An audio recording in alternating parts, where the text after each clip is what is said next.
এই উম্মত তো এক নেকি দিয়া জান্নাতে যাবে। কয় নেকি দিয়া? একটা নেকি দিয়া জান্নাতে যাবে এই উম্মত। অন্য উম্মতের কথা জানি না আমি, এই উম্মত এক নেকি দিয়া জান্নাতে যাবে। নবীর একটা আদর্শের কারণে জান্নাতে যাবে। সিরত মানি আদর্শ, আর এটা আমরা কদমে কদমে মুহতাজ।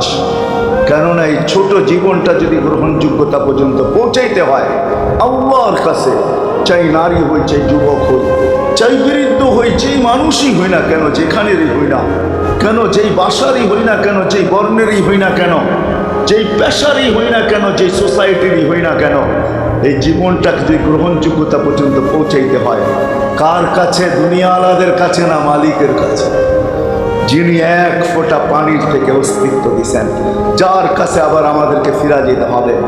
পালানোর কোনো সুযোগ নাই। এই জন্যই কোরআন আমাদেরকে বোঝায় আইনাল মাফার। আল্লাহ বলতেছে কোথায় ভাববে তুমি, বলো কোথায় ভাববে? কবির কথাই সত্য, যদিও নাকি পালাও তুমি আকাশেতে লাগিয়ে সিঁড়ি, সিঁড়ি লাগাও যদি আকাশে চলে যাও, তো আল্লাহ বলে তোমার বাগার কোনো সুযোগ নাই।